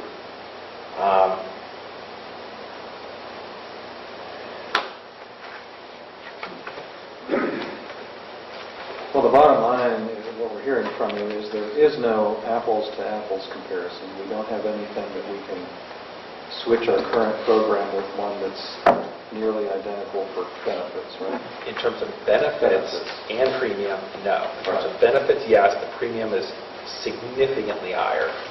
And in terms of premium matching, you look at the silver option, that's the closest in terms of being under your current premium. But again, you're talking a significantly different benefit structure than you currently have. For instance, if I'm a single personal plan, my deductible goes from $225 to $2,000. The median deductible right now is between $1,500 and $2,000 in the market for free enterprise right now. So to benchmark that against the fact you have a $225 deductible, that is a very generous benefit. It does not line up necessarily with where the rest of the private enterprise is. What are you seeing in the other townships that are comparable to our size? Everybody's struggling with this decision. Most of them are making a realization that we've ridden the wave of having very generous benefits, both in terms of benefits and the contribution. And that's something I'll bring up. What is your current contribution model for employee, spouse, family? Nothing. We currently pay it all. 100. And many townships are moving to a model where they're asking for something, whether it's 5%, a percentage. And I'd recommend if you do consider that, you base it on a percentage, not a dollar amount. As time goes on, it's easier to manage the percentage than the dollar amount. So whether it's a 5%. And they just have to realize in that case too, that everybody's dollar, that percentage, the dollar amount that worked out to would be different for all of them because their Correct. premiums are all different. Correct. And the reason I say over the long term is as premiums continue to go up, because even though it's called the Affordable Care Act, we're not seeing it becoming more affordable. As premiums go up, you're splitting every future increase with them. And the other thing along with when we're talking about contributions, you might want to consider, I know it's never been addressed, what if their spouse can get insurance? Well, I'm just struggling with the fact that he just told us the Affordable Care Correct, Act it's affordable. is a misnomer. It really isn't resulting in affordable And I'm the first person that's told you. I hope I look surprised, but Yeah, we have a collection of headlines that says, government shocked that sick and unhealthy people are signing up for it. I'm like, I don't know who that's shocking to, but... well, I can tell you just a personal observation. We our preference would be to try and make a fit so that the employees aren't bearing a significantly heavier burden the first year of transition. But I'm not sure that's going to be avoidable. Okay? So my thought would be to get us into a reasonable package, and then, have you been administering any health savings accounts? Well, we have to be very careful to talk about the term. Health savings account is a account opened at a banking institution. And yes, even as employees of Wicker, we have a high deductible health insurance plan, and I have an HSA, health savings account. Good. There are also HRAs, a health reimbursement account, which is another option. And a health reimbursement account says you as a township would be willing to put a certain amount of money at risk to reimburse employees as they incur claims. Those are the ones you hear that are called, people use the term use it or lose it. And HSA is every penny in my HSA is my money. That rolls in. And I'm not sure the former you were speaking of, that we have the authority to do that. I'd have to look at that. HSA? Yeah, we may, but I'm not sure. Well, Or not, the health savings account, the Ohio Attorney General has come out and said that we can establish those, okay? As long as we don't discriminate, as long as everybody can participate. The other arrangement, though, reimbursement, I'm not sure about if we can do that. there are townships that have health reimbursement accounts. Again, but all to your point of non-discriminatory and the testing and things like that. Correct. And so I think it's time that we take a serious look at two components here. Getting ourselves into another insurance package. That we have no choice. I mean, it's either, don't have coverage or get into some reasonable coverage. But then realizing that even if we have to go with a higher deductible, if we can actually save a little on premium, in theory, and I think in practice, we could fund a health savings account arrangement for employees that after a period of time would provide them some cushion on the deductible. Correct. There is one school of thought that says moving from a $225 deductible as you currently have now to an HSA is such a large swing that some people find that transition very difficult to manage. It will be short-term, no question about it. And a school of thought says in some cases you stair-step and you maybe move to a $2,000 deductible for a year, have employees acclimate to the fact that they have the $2,000 deductible. They still have office visit copays, still have drug copays, still have ER copays. They still have those usage points where when they touch the plan, they have what they perceive to be an immediate benefit to it, versus an HSA plan where, other than their wellness, which is covered at 100%, every time they take their child to the doctor, it's their cost. Every time they buy a drug, it's their cost. Every time, and again, they're still receiving insurance. It's still a negotiated discounted amount. In theory, they're putting money aside, or possibly the township possibly putting money into an HSA a little bit. But it's the perception for a lot of people is, why do I have insurance? I'm losing it. I can't even take my kid to the doctor because now I have to pay it all. Now, again, I have an HSA, so I don't tell people you should do it. I think, it's the plan I personally live with, and I'm a fan of it. For my family, it works really well.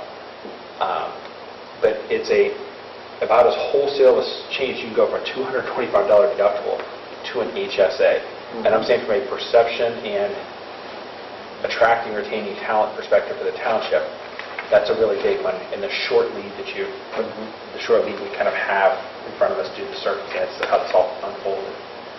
Not that it's not doable, it is doable. We can implement it. We have plenty of marketing to make it happen. It's just are you saving enough money to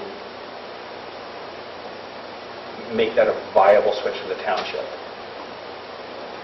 And I can't answer None of that. these are all going to have higher deductibles. Yeah, without question. So if we just look at deductible, we're best at looking at the silver program, right? Your answer? Silver is the closest to your current premium without being fully rated. The gold is on the high side, the silver is below it. Yeah, the only one that comes close to deductible was that one, option 3 on your first page, so. But yeah, it is. Yeah, but that is, I don't know what that 20% increase? Yeah. Maybe 2,000, yeah, it'd be about 22% increase? not quite 2,000 a month. That was a problem for us. About the gold option 3. A little bit more deductibles on the sky.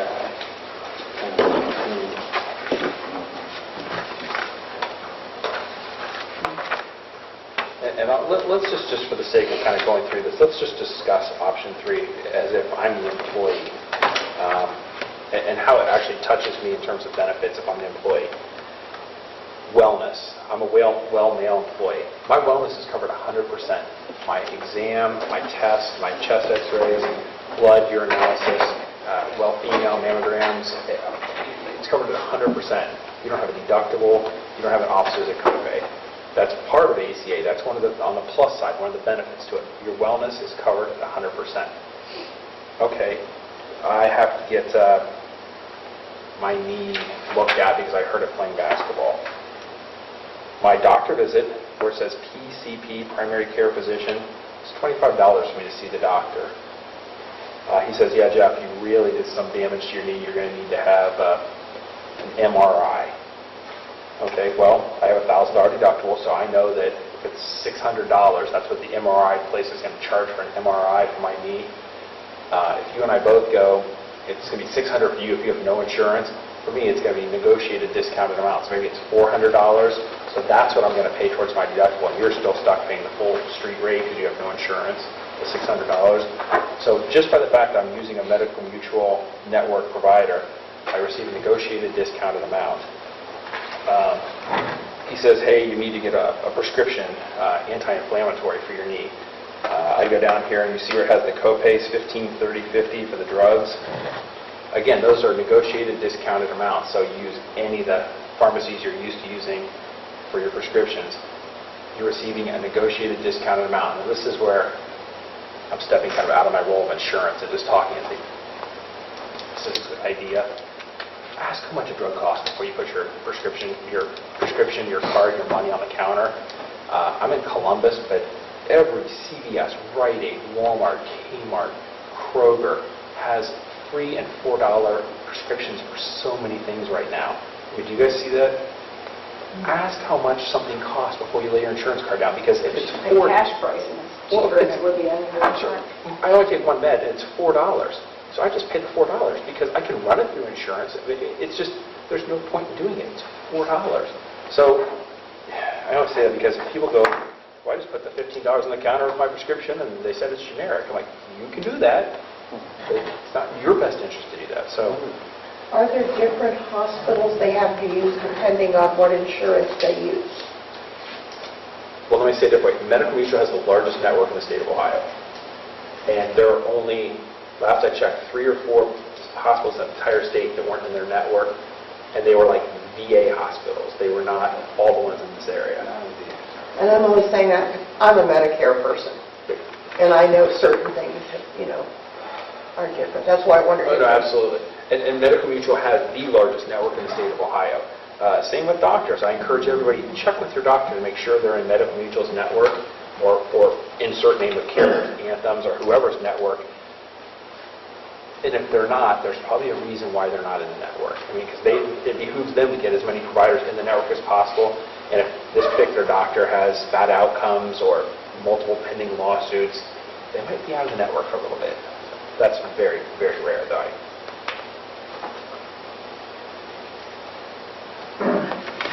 Actually, I think both of them in our area would be vast majority of the doctors anyhow, because we're both two that show up all the time in the Medicare supplement advertising and that. I have a folder here that I was going to hand out that has the wrong spreadsheet in it, which is why I didn't hand the folder out. But what I would like to do is give everybody my card so that either individually, if you have questions, don't hesitate. Certainly you can use Jill as a funnel to get information to me through me. But if any of you have a question you'd rather not either funnel through her or just ask me directly, don't hesitate, call me, email me. We're here to help you to get through this difficult process. And certainly with Teachers Protect deciding to quit offering health insurance, it's a problem. It's a process we have to go through.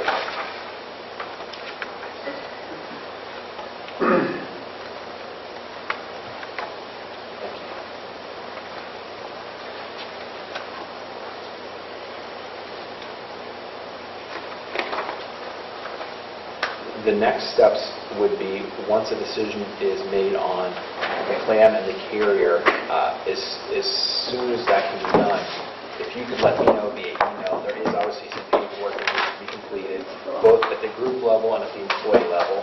It is not as difficult as it used to be with the 4,000 health questions, because health doesn't matter anymore. It doesn't matter if you take meds or broke your spleen at some point in the past. So it's a much easier process now. But there is the cycle. We just have to get it to you, completed, back to us, and then back to the carrier.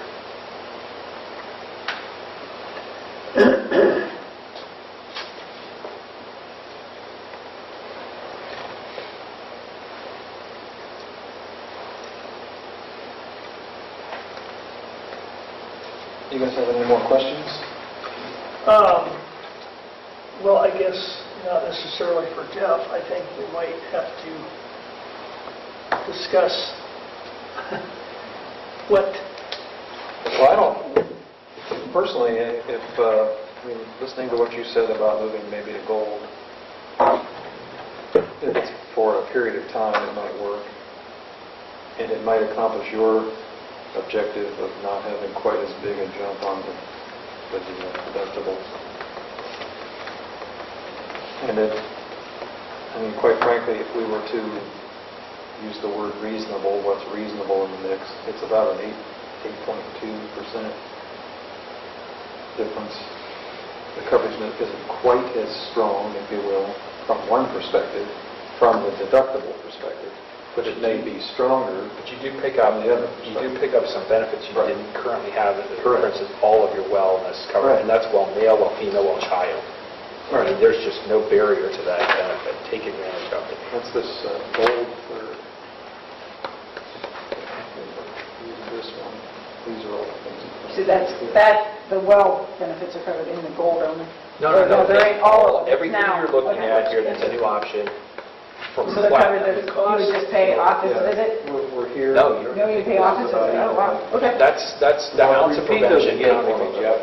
Repeat those again, too. You said We're what's not covered. into this further. Oh, it's your exam, x-rays, urinalysis, blood work, the females, the mammogram, the pap. All those things would be covered. Yeah, because it's an ounce of prevention. They want people. Right. Yeah, it may be covered if you get really sick, but it's easier to spend a little bit of money, make sure you don't get So sick. physical every year would be covered. Yeah, and I tell people, take advantage of it. I mean, it's not that it's free, but it's a benefit of the program. It's free to you. I mean, you're paying for it, so take advantage of it. I never thought about the pill either, which is cover you both. I take one pill, I take one tonic. I mean, it's free, but I never thought to ask. You can't get it generic.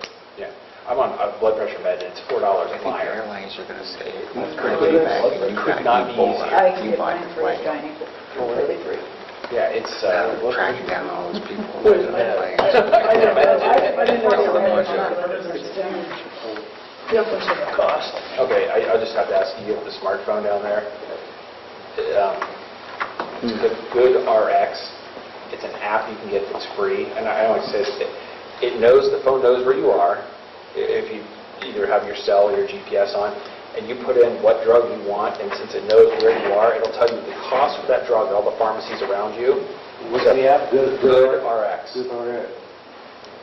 And in addition to saying, it'll start where you are right now, it spreads out and tells Tom's you looking at it. where you can get the med at the pharmacies for the cost, and also on your phone, if somebody's offering a special, it actually gives you a digital coupon on your phone. They'll say you can get it for $10 off at ABC Pharmacy. You just take your phone and it shows you that you're $10 off. Wow. So it's like comparison shopping without even leaving your seat. It's just it's free. So I mean, it's just trying to make people smarter, using the tools that are available to you to make you smarter. The other coverages we don't need to deal with. Cancer. The cancer policy and everything else, I do have the form to send back to her before November 4th. They're just policies won't change, our premium won't change, it is changing to another company, yeah. Well, the cancer doesn't, and the disability doesn't, the life insurance. The life insurance is The what life is insurance changing. is changing to a new carrier, doesn't change your benefits, your premium, anything. They're getting out of the life insurance benefits All right. also. Now, here's a great question for Mr. Cardinal. Ready for this, Ken? We are in that predicament of not being able to adjust compensation and benefits for officers in term. And I'm not sure how that applies to the insurance component. Is what I've had other townships tell me, which is that with the coverage ceasing, it's not an elective change. Well, it's certainly not an elective change. And the principal element is we had the policy in place before the terms of existing officers who are taking the coverage, making it available. And that may in and of itself be enough right there. Yeah, because we're going to come December 15th, 12-1. 12/1, there'll be no insurance available. Correct. I can tell you this just as an example. If at the outset of an officer's term, a benefit is to provide a $15,000 life insurance policy, it might be great if somebody comes along and says, well, look, we can make that a $50,000 benefit and it's the same premium. You can't do that mid-term. Well, I would argue that you're not increasing the benefits at any level. Well, that's what I wanted to hear. Yeah, that you're raising deductibles, Okay. and the fact that you gain the component of things like wellness, that's all plans, all carriers, everything ACA. You couldn't even get out of that if you wanted to. That's not even an opt-out. So you are not increasing, per se, your benefit at any level. You're taking a hit. All right. Because we can increase midterm change in numbers of dollars expended. Increase in premium doesn't matter. As long as the change is not due to any midterm legislative changes to the formula for calculating the officer's compensation. We are not doing anything like that. Correct. We're not creating anything new. We're not adjusting what's available. We're making it clear that the officers are entitled to the same coverage as employees. And that will still remain the case. And as you're emphasizing for us, and I appreciate you noting that for our record, there isn't any increase in the benefit. Perfect. I think that answers That's our correct. question. All right, well, my thought is we could hash this around some more, but we've all had these numbers to look at, and we've had the benefit of you coming out here tonight to kind of give us some input. And I think your input, by the way, has been very valuable, so I do appreciate you coming out. Appreciate it. Even just emphasizing things about the PCP and the WellCare and so on, it helps us understand that And just practical coverage is better. at one point, on either of the ones, if you go with medical mutual, just the thought, I mean, I know it's going to increase the deductible, but it also gives us vision coverage, which is something we've never had. Okay.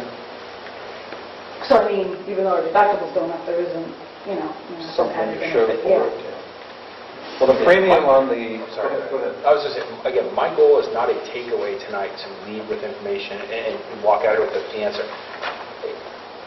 At any level, if you want to continue this discussion, that's fully what I expect you to do. I mean, if you want to make a decision, that's wonderful, but I'm not seeking that right now. I want you to have 100% comfort in your discussion and your time frame. Obviously, we are working on... Right, we are. It's going to be November this weekend, so we are getting down to crunch time, but... Nothing's going to change. The numbers aren't going to change for us. The rate, if we were just to look at all we are is renewing coverage, you can get hit with an 8-15% annual increase anyway. 11 to 18 is what we're seeing right now as trend for the majority of groups we work with. 11 to 18 is kind of the if you're above 18, you're on the higher end of it. If you're below 11, you're kind of getting the benefit of being below trend. That's what we're across our entire book. Going with the medical mutual gold option 3 would put us at about 8.5% over where we're currently at. And it does, among the other plans, have a lower increase in the deductible. Right. It doesn't bump it to 2 and 4 or 2 and 6, it bumps it to the 1 and 2, which ought to be at least something that is a little more easily absorbed. None of the silvers ought really provide us with an option that's comparable. We'd have to go all the You're way. fully doubling again your exposure. Correct, exactly, yeah. So my thought would be, at least for now, with the circumstances that have been thrown on us by Teachers Protected, with your work product here, and with an 8.5, I think we can all accept. It's not that we enjoy it and think, wow, that's great, it's only 8.5%. But it's an 8.5%, it's much better than I even feared if we went with the medical mutual gold. And then, I think, though, that what we ought to look at is this approach to health savings accounts. And I'm just going to throw it out for a thought, okay? Because here's how it may function. If you could replace the gold in a year or 2 years with a silver package, and albeit there'll be increases in premium, but they may be relative, if you will. So for relative conversations, we look at dropping $1,000 a month off of premium. That's $12,000 a year, in theory, that you could free up for funding health savings accounts for the employees. Which you would, yeah. Now, not in the first year do they necessarily build up enough in their account to cover their deductible, but over time, unless you have something happen to you, but over time, you can get to the point where you have it yourself, in essence, for your deductible. And I don't know how familiar, I could talk for an hour on HSAs. I do a lot of presentations on them. The best part of an HSA is that you can use the money for things that aren't covered on your plan and people that aren't covered in your plan. Right. You could have single coverage to the plan, have $1,000 in your HSA, and use your money in your HSA account to help your wife buy glasses. Yep. I mean, there are some flexibility. wonderfully great things you can do with your HSA. It used to be more flexible. For instance, you could even buy certain over-the-counter medication, but now they've stripped that away. But it's still has a prescription lot door. of- There's a side door to that. Is that right? I get Let you know that. Oh, I know. I You speak get on excited. it. I speak on it a lot. Good. If you need to get aspirin, you theoretically can still do it if you get a script for it. I mean, there's Oh, it's a okay. workaround. I don't know why anybody would do that, but It was the Sudafed type of stuff that people used to like to use them for, and they Yeah. gutted that a couple of years ago. but personally, where this was a huge advantage, my wife had braces, my oldest daughter had braces, now my younger one's getting braces. When you go in to get the braces and they tell you how much it costs, and we can do a 24-month payment, or you can do 12 installation, I go, look, I'm going to pay this in full, 100% right now, in cash. Let's talk. And I'm paying this right now. I'm writing you a check, 100% of this. What's my best deal? I think you can do better. And they keep chipping away, and you write them a check for that amount, and boom, done. And you have the leverage because you have the cash in your HSA account to pay it all at once. So you could be a dentist, you could use that for friends. Oh, absolutely. Yeah. Even if you don't have dental Even coverage for for the things plan. that aren't covered. Qualified medical expenses is what. I'm going to Costco tomorrow to pick up my new glasses, and I use my HSA money to buy new glasses. And I do it at Costco because I get the best deal there. I mean, I'm spending my money, so I'm not going to go get designer frames. I've had that once before. And some of the providers, I mean, he mentioned it's kind of like a bank account that you have. Yeah, You can either run it by checks, e-checks, reimbursement checks, Debit card. or debit card. So it becomes a very convenient way to have that money available to cover medical expenses. Again, I'll emphasize it's not perfect, but it's after you get in the program, a couple of years or so, boy, you're really glad you did it, because it saves a lot on the premium. It covers the employees for their deductible, And the it money provides you're- for the flexibility. And the money you're using in HSA is untaxed. Yeah. So whether you put it in through your paycheck above the line into tax, or even if you put it in your HSA account post-tax at the end of the year, when you do CPA or even TurboTax, do you have an HSA? Yes. Did you put money in? Yes. Post-tax? Yes. It takes the tax basis right back off and you get it back. So the money you put in your HSA is not taxed. Who funds this? We would. Well, Totally. well, Don't have to. No. You can I'm set it up I'm to just be- asking, I'm not To be clear, you don't have to fund it yourself. You can just create it, and employees can Or use their combination free of- tax Township money. would have no obligation or Correct. liability to fund it. However, to your point, if we saved $1,000, could we possibly spread that out to the employees? And again, I don't recommend doing it all at once. I recommend maybe quarterly pulsing the money out for various reasons we've talked about. But employees typically put money in also to it. So Wicker, as an employee Wicker generously puts money in once a quarter to our account, and I also put money into it to build it up. And How long, are we locked into this for any length of time? 12 months 12 typically is your plan. So I already made it up, 12-1 of 15, we're going to look at HSAs as a point of reference to compare against the current plan to an HSA. And see, again, if the numbers are so close that it doesn't make sense, if you save $200 over it, it wouldn't make sense to move employees to that. If it's $2,000, we're absolutely going to make a hard look at it. And then we can start an HSA anytime? Once you have, not with your current plan that we're talking about, you have to have a qualified, high-deductible health insurance plan to open the HSA. The silver plan So is you not can't, that. you don't start this ahead of time if you were going to switch over into a higher deductible? I talk with my hands. This is the medical mutual plan we're talking about, the insurance through the company. The plan we're talking about, the MMO Gold option, is not an HSA compatible plan because it has things like office visit copays, drug copays, ER copays. Anything that has the word copay, it's not an HSA plan. If it just has a deductible, then co-insurance after that, it's typically an HSA. HSA is something you open at a bank, you open at a bank, you open at a bank, you go to a bank, you open a bank. It's your account, it is an asset of yours. When you fill it out, mine's at Huntington, not that I'm pro Huntington, but it's a simple savings account. You fill out the paperwork, you check a box that says, I certify I have a high deductible plan, you list a beneficiary, so if something happens to you, that money, which is an asset of yours, goes to whoever. It's just that simple. It's medical use only. Correct. It's regulated, Correct. what you can take the money and use it for. Absolutely. And I tell people this when I speak. Everybody's heard of 401ks at this point.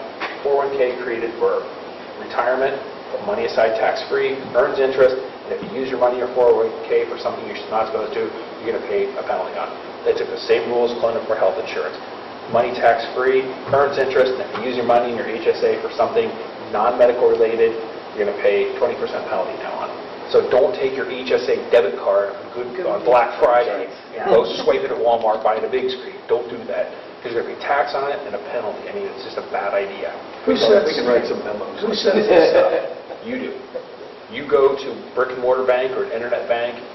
The individual. Yeah, so that's... It's almost like an IRA or something. Almost. Exactly. See, I work for a company, they handled the account, they put the funds in, their money got invested. You dispense, you were on the phone a lot to talk to the people that were handling it, and then each year they kind of gave you less and less, and finally you had to do away with it. There are a couple of different companies that do that. And there Health Equity is one. There are organizations or banks that will come in and sign everybody up. I know I look at it this way. At Wicker, everybody kind of has their own personal relationship, and plus we have 8 offices across the state, so everybody has their own relationship with their own banker, and they said, you set it up, you set it up, you set it up. And you just have to people would have to give you, or whoever the... You just have to do an electric Exactly. fund transfer. That's that easy. Our part we put in. Yeah, we're way down that road of talking about it now. But Well, it's good enough. Let me know after your discussion via email, please, where you think you want to end up. We'll take care of the paperwork, get it back over to you, and it's pretty straightforward after that. And then we'd be paying, when would the payment have to go in? It'd have to be done before December 1st? There is an initial check that would have to come back with all the paperwork. And it would be the full amount? Of 1 month's premium, correct. In my hearing, you want to go ahead and I don't think it's the most viable option. I'm just saying, if we make the motion today, then I can have that paperwork and the check ready. Our next meeting is November 11th. Okay, the others are going to kick the deductibles way too high. If you all feel that for this next year, that's the way to go, I'm okay with it. Yeah, I am too, and I'd like, since you both explained this a little better with the plan down the road, change to a different plan, and then we could put money into the account for everybody. It's going to reach a point where you almost have to do that option. Because these premiums are going to continue to go up, like he says, 11 to 18 every year. So. I have a little thing I say when I talk to groups, particularly if there's a lot of guys there. I'll say, You know, is it better to own your car or rent it? Or better to own it? Is it better to own your house or rent it? Own it. I go, what's your health insurance? Better to own it or rent it? People kind of scratch their head. I go, okay, who's the healthiest guy here? And they'll all point to Joe, somebody.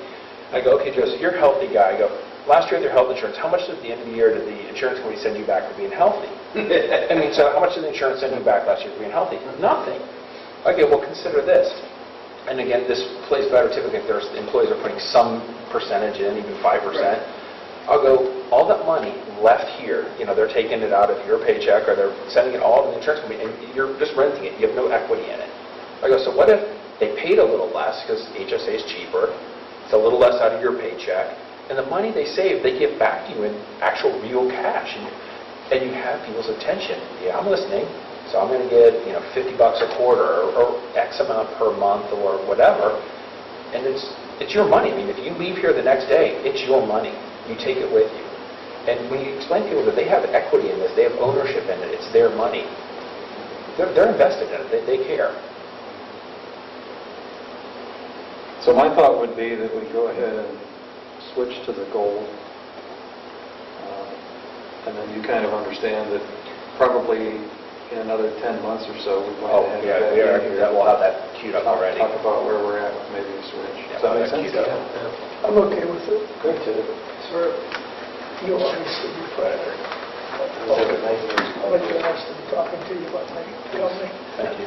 We can make motions to adopt the purchase orders and such later when you get them from him, but just so you have our kind of marching orders.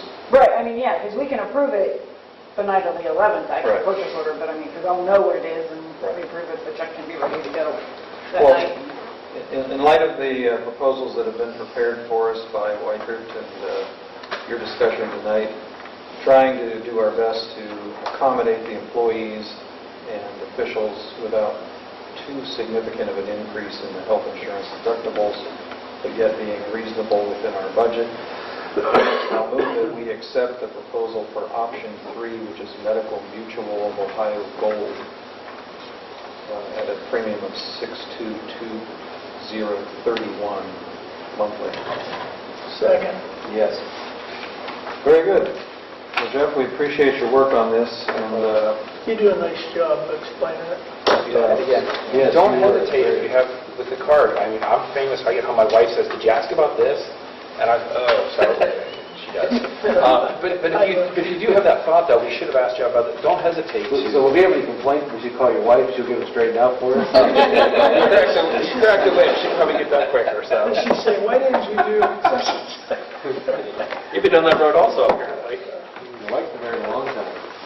well, that's very good, and helps us out, and she'll have plenty of time to coordinate with Joe well on getting employee information. So, okay. Great. Thank you so much. Thank you.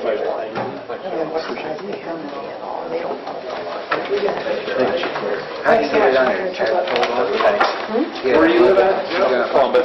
I live in Genoa Township, actually, in Westerville, right around the corner from the governor. Thanks. Thank you. Yes, I mean, I live in the township also. I mean, She's driving home. Take care of They ever put you up in a room with the open? yeah. a couple-hour drive.